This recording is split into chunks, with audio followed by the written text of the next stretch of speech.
1. Kehidupan politik Indonesia di masa demokrasi parlementer. Kembalinya bentuk Negara Kesatuan Republik Indonesia dan berlakunya UUD-S 1950 mengubah sistem demokrasi di Indonesia menjadi sistem parlementer. Pemerintah dengan sistem parlementer dipimpin oleh seorang Perdana Menteri yang bertanggung jawab kepada DPR atau Parlemen. Berikut kabinet-kabinet yang terbentuk selama masa pemerintahan demokrasi parlementer.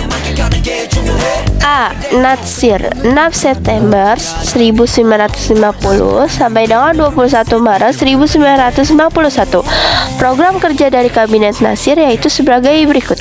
1. Meningkatkan keamanan dan ketertiban. 2. Menguatkan konsolidasi dan penyempurnaan susunan pemerintahan. 3. Penyempurnaan angkatan perang. 4. Memperjuangkan masalah Irian Barat. 5. Memusatkan perhatian pada ekonomi rakyat sebagai fondasi ekonomi sosial. Hasil kerja dari Kabinet Natsir adalah sebagai berikut. 1. Memetakan politik luar negeri Indonesia yang bebas aktif.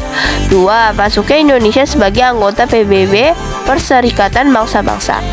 3. Dilaksanakannya perundingan masalah Irian Barat dengan pihak Belanda. Kegagalan dari Kabinet Natsir adalah gagalnya perundingan Belanda tentang masalah Irian Barat dan pembekuan serta pembubaran DPRD sementara mengakibatkan munculnya mosi tidak percaya pada Kabinet Natsir di parlemen.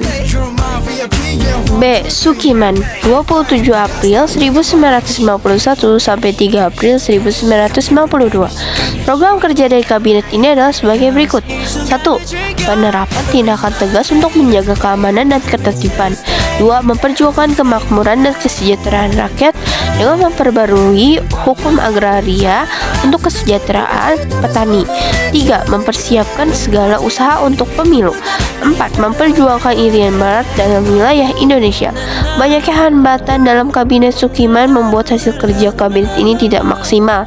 Hambatannya karena kondisi keamanan negara yang belum stabil, adanya perseteruan antar berbagai elemen politik, adanya permasalahan dengan politik luar negeri Indonesia.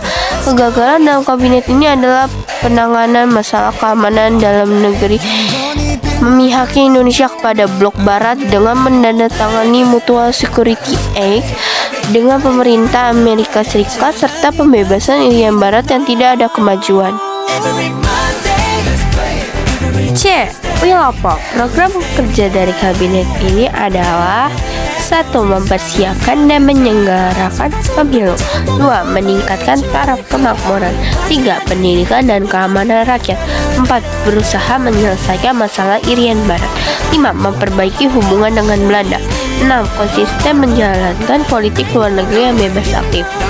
Hambatan yang dialami oleh kabinet ini antara lain munculnya sentimen kedaerahan akibat ketidakpuasan terhadap pemerintah, adanya konflik di tubuh Angkatan Darat yang mengakibatkan terjadinya peristiwa 17 Oktober 1992 dan adanya peristiwa Tanjung Norawa di Sumatera Utara. Oleh karena hambatan tersebut, kabinet ini melahirkan mosi tidak percaya dari kelompok oposisi pemerintah bernama Sarekat Tani Indonesia dan diakhiri dengan pengembalian mandat oleh Wilopo. D. Ali Sastro Amit Djodjo 1. Program kerja dari kabinet ini adalah mempersiapkan penyelenggara pemilu yang rencananya diadakan pada tanggal tahun 1955. Selanjutnya mengatasi gangguan keamanan dan pemberontakan di daerah. Melaksanakan politik luar negeri Indonesia bebas aktif dan turut berperan dalam menciptakan perdamaian dunia. Hasil kerja dari kabinet ini adalah 1. Disusunnya kerangka panitia pelaksanaan pemilu. Suksesnya pelaksanaan pemilu, suksesnya pelaksanaan konferensi Asia Afrika dan membaiknya hubungan dengan Cina. Kabinet ini juga mengalami kegagalan dalam memperjuangkan Irian Barat ke dalam negara Indonesia. Munculnya pemberontakan di berbagai daerah dan masih berlanjutnya konflik di tubuh Angkatan Darat. E. Burhanuddin Harahap. Program kerja dari kabinet ini adalah sebagai berikut.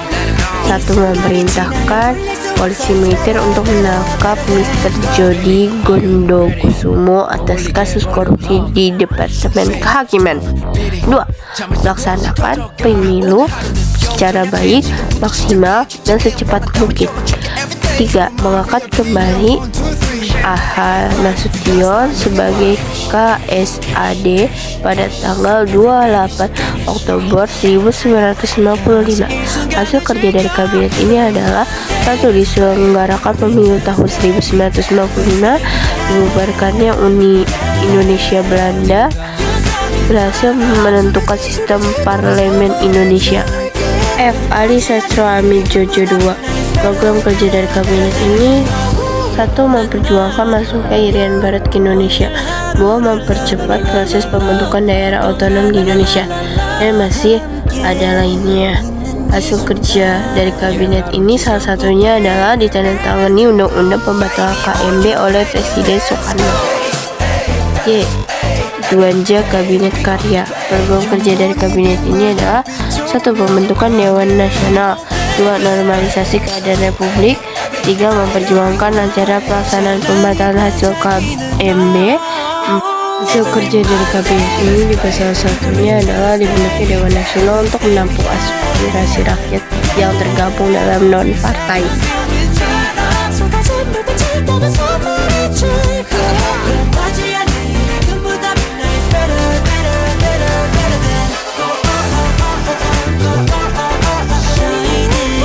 Faktor penyebab kegagalan dalam merancang UUD antara lain adanya sikap mementingkan kepentingan golongan atau partai politik yang ada di dalam konstituante. Terdapat juga beberapa konflik kepentingan kelompok. Permasalahan diperkuat dengan adanya pengerahan massa untuk berdemonstrasi setelah turun ke dalam jalan memperjuangkan isu.